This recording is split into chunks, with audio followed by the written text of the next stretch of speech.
Bonjour à tous et bienvenue pour ce match de Moderne. Aujourd'hui je vais jouer le deck Storm, que voici.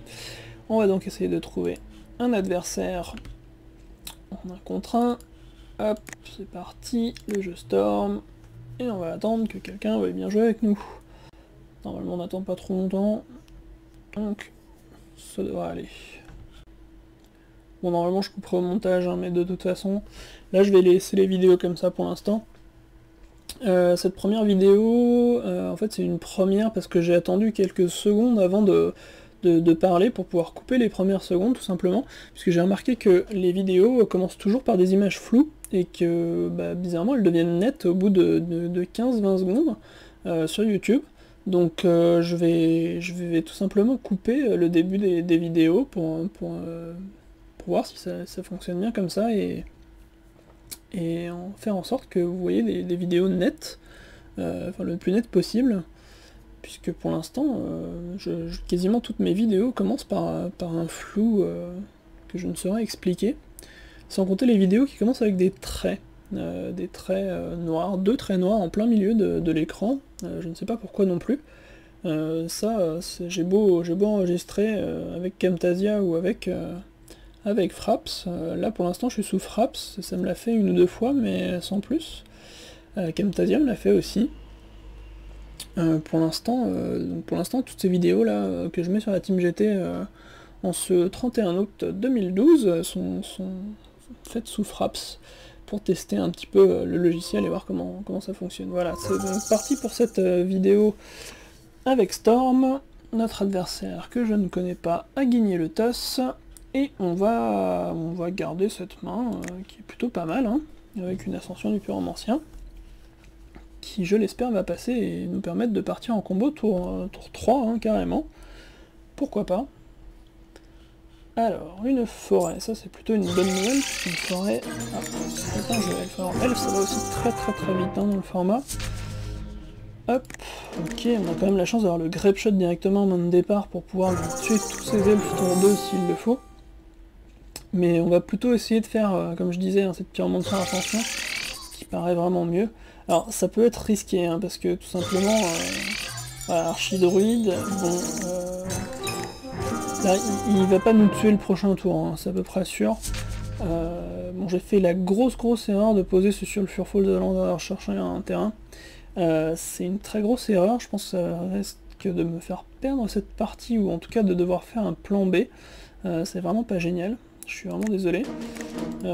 J'étais persuadé que ça arriverait à détaper, mais il fallait que je sacrifie le scaling turn avant. Pour l'instant, il va faire beaucoup de mana, j'espère pas trop de choses, et on va pouvoir tout tuer au grape shot. Normalement. Mais ça m'oblige à faire un plan B, qui n'était pas du tout prévu. Voilà, bon, Essence Warden, on s'en fiche un petit peu, les points, c'est pas très grave. La vraie question, c'est savoir est-ce qu'il a pas un ton derrière à jouer, comme un Behemoth, qui pour le coup nous met vraiment beaucoup de points. Alors, hein, Lead the Stampede, ok, donc là, on a l'avantage qu'il va pas nous tuer dans le tour, ce qui est déjà pas mal. Alors, tâche druide. Là, il y a peu de chances qu'il parte complètement en combo quand même, hein, donc ça reste du moderne, c'est pas du legacy. Il va pas poser un cradle et partir comme pas possible. Pour l'instant, voilà, donc il fait pas grand chose. Hein. Alors... Scaling Turn, on va essayer peut-être de partir en combo tout de suite. Hop. Déjà, on va aller chercher nos terrains. Une montagne. Hop. Et moi, je tenterais bien quand même le fait d'essayer de partir en combo. Faire un pyrétique ritual, puis une ascension, puis un repyrétique. On se retrouve avec donc 3 mana. 3 mana et 2 mana morphose plus tard. Alors, on va déjà jouer une Gitaxian Probe pour 2 life, voir un petit peu ce qu'il a en main. Il a un pacte vert, alors ça va vraiment nous embêter, puisque c'est vraiment une carte, on va dire, clé de son jeu. Je pense que là, on va s'attarder surtout à lui tuer ses bêtes. On va peut-être pas dépenser toutes nos ressources, on a besoin de 1, 2, 3, 4, 5 sorts, on en a déjà joué un. On va en jouer déjà un deuxième. Hop. un troisième, un quatrième. Hop, oui, je veux mettre des marqueurs.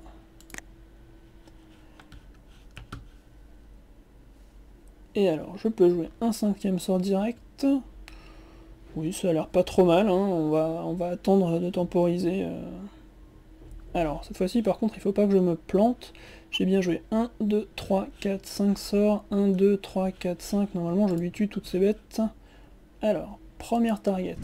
Ok. Alors, première, same target. Ensuite, un pour lui. Un pour lui. Et un pour lui. Et normalement, voilà, je vais tout tuer. Hop. J'ai encore une mana, donc je ne ferai rien. C'est parti. Là, je pouvais pas le tuer, hein, lui mettre 21 points de dégâts, ça paraissait vraiment énorme.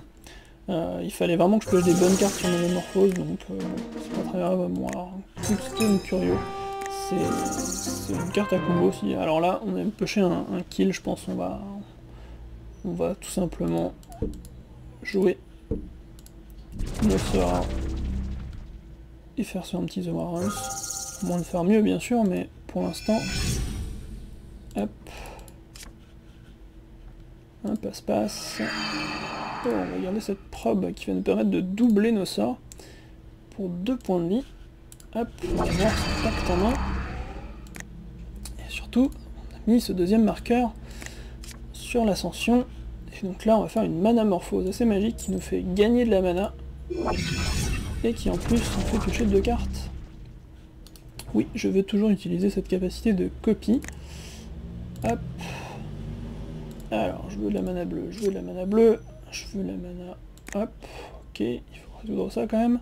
Et là, je veux de la mana rouge et de la mana bleue. Alors, je pioche un terrain, en plus j'ai un Past in Flames 5, là là, je vais pouvoir faire vraiment de la magie. Hop. Je pense que je vais pouvoir le tuer dans le tour, hein. Là, cette fois-ci, c'est vraiment parfait, on va dire, hein, puisque je vais pouvoir tout rejouer. Alors, on va faire Pyrétique Rituel x2. Hop. Ok. Ok. Ok. Ok. Pyrétique Rituel x2. Ok. Ok. Ok. On va jouer Sitting son x2. Ok. Ok. Ok. Une Gitaxian Probe pour 2 life. C'est pas très mal. De toute façon, ça va finir ce tour-ci. Qui va se doubler. Même target, et on va piocher 2 cartes. De toute façon, on connaît déjà sa main, c'est pas très grave. Hop, on sait très bien qu'il a son pacte vert. On va reperdre de life, on va recommencer à piocher. C'est vraiment un jeu combo, hein, comme vous le voyez. C'est vraiment très linéaire. Je fais des sorts, je pioche des cartes, je fais de la mana, et je fais un kill à la fin. Hop, une deuxième ascension, on a 17 mana, donc on va la jouer, hein. On va pouvoir redoubler les sorts qu'on va jouer. On va faire typiquement une manamorphose, là, qui va déjà nous remettre des marqueurs sur les ascensions. Hop, Always yes. Ok. Je veux de la mana bleue, puisque j'en ai pas beaucoup. Je pioche une carte, je veux toujours de la mana bleue. Hop. Je vais jouer un passe-passe pour remettre le deuxième marqueur sur la deuxième ascension. Ok, ok, ok, ok. On va essayer de pas mourir au deck quand même, hein. Faudrait pas. Hop, hop, hop. Oula, j'allais faire une grosse bêtise. Donc, bon, on va continuer, hein. Je pense que là, de toute façon, vu le nombre de sorts que j'ai dû jouer, je pense qu'on va lui faire le grab shot tout de suite. Hop. Je sais pas combien il y a de copies, mais ça devrait déjà lui mettre assez, et avec le deuxième grab shot qu'on a en main, ça va suffire à le tuer, de toute façon. Donc, autant gagner un petit peu de temps. Hop. Je pense qu'il a pas concédé parce que ça doit faire moins de 21 quand même. Mais le deuxième grab shot sera largement suffisant, donc c'est pas très grave. Hop, same target sur la copie. Ok. Oui, je veux copier. Hop. Voilà, il est à 4 et re-grab shot, et là il devrait concéder. C'est parti. Hop. Procéder. Alors, passons au side. Qu'est-ce que je vais bien pouvoir sider contre ça? Pyroclasme, ça a l'air un peu super fort, hein, faut le dire. Desperate Ravings, à mon avis on va les retirer parce que c'est clairement des cartes de fin de partie et qu'il n'y a pas vraiment de fin de partie avec Elf qui est un jeu combo aussi. Donc on va rentrer les Lightning Bolt, vous devinez pourquoi, parce que ça tue les bêtes. Et on va retirer, c'est une bonne question, je pense un Past in Flames, qui sert pas à grand chose. De toute façon on va essayer de tuer toutes ces bêtes avant de partir en combo comme on l'a fait là. Bon, c'est sûr que j'ai fait la grosse bêtise de poser ce Surfufose tapé. Là on va garder notre main, hein, qui est plutôt pas mal. On a encore de la mana et tout ce qu'il faut. Alors... Ok, alors ça fait gagner plus 0, plus 1 à toutes ces créatures, et à chaque fois qu'il y a une créature qui entre en jeu sous son contrôle, il peut gagner un point de vie. Donc il va gagner pas mal de points de vie, mais ça on s'en fiche, hein. Vraiment, c'est pas très grave. Alors, hop, on va jouer notre Serum Vision. Petite chose à faire. Pour voir ce qui se passe. 2 îles, et ben ce sera 2 fois en dessous. On n'a absolument pas besoin.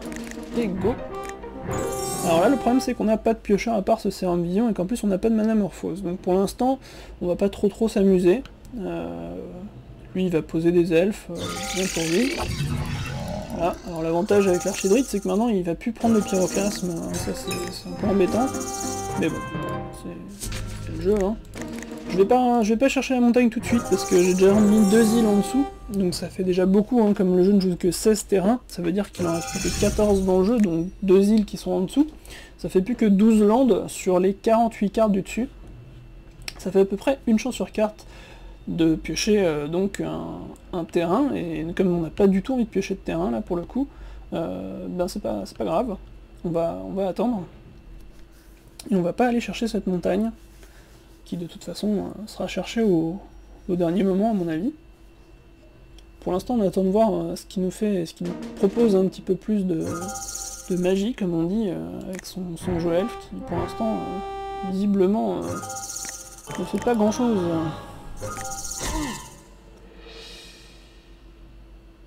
Non, bon, je sais pas trop ce qu'il va jouer.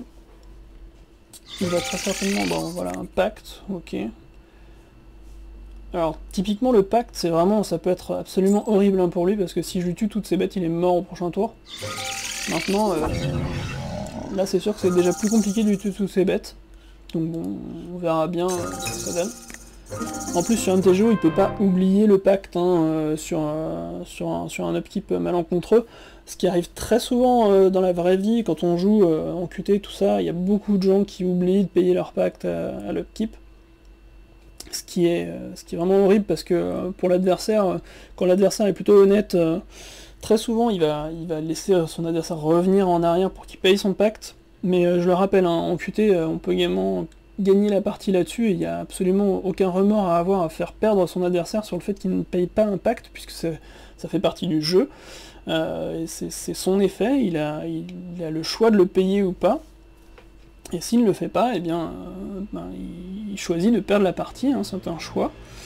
Alors là, je me demande si on va partir en combo ou pas. J'ai quand même beaucoup de mana, j'ai de quoi piocher 3 cartes avec la Manamorphose, sachant que prochain tour, il peut potentiellement me tuer, je suppose, sachant qu'en plus on a 8 cartes en main. Donc je vais tenter de partir en combo, c'est pas très grave si on sloop de toute façon, je vais essayer d'aller voir un petit peu plus loin, mais sans plus. Donc on va chercher la montagne, on va jouer juste Manamorphose, pour piocher une carte et voir ce qui arrive. On va rajouter surtout une mana rouge, hein. Mana bleue, bon. Là on a juste une foudre, qu'on va pouvoir jouer 2 fois, c'est déjà pas si mal. Donc je vais essayer de partir en combo, ne serait-ce que pour essayer de lui tuer ses bêtes, ou je ne sais quoi, mais on va essayer de partir en combo, hein. Donc hop, un pyrénétique rituel, un autre pyrénétique rituel, hop. Alors est-ce que je peux pas essayer de garder un petit peu de mana aussi? Ça c'est une bonne question. Je pense que je vais splicer ça en arcane. Hop. Et oui, puisqu'on peut le faire, hein. C'est rare, mais... Hop, ça me fait 6 mana. 6 mana, avec lequel je vais jouer... Eh bien, mon Past in Flames. Hop. Qui me permet de jouer ma Manamorphose, et de déjà voir ce que je vais piocher sur Manamorphose. Un Grapeshot. Donc là, typiquement, j'ai envie de partir complètement en combo, sachant que, comme vous le savez, s'il paye pas son pacte, donc c'est 4 mana, eh bien il va me mourir. Donc je n'ai que 12 à mettre en tout pour tuer mon adversaire, et pas les 19 qu'il a de points de vie. Donc on continue. Un Pyrétique Rituel. Encore, oui, ben, de toute façon le Sérum Vision va pas me servir à grand chose. Hein. Je vais... Ouais, on va y aller comme ça. Hein. Pyrétique. Un Desperate. Que je vais caster en spliçant en arcane, toujours ça. Hop. 6 mana. 7 mana. 8, 9. 9 mana. Je vais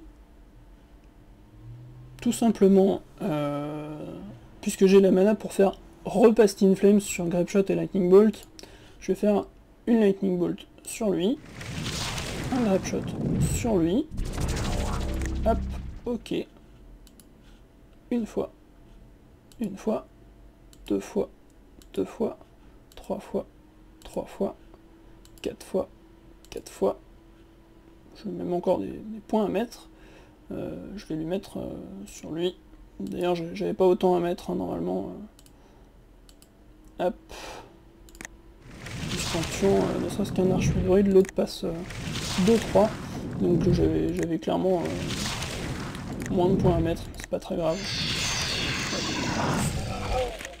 Je vais perdu un peu des points dans le vent. De toute façon, il va pas pouvoir payer son...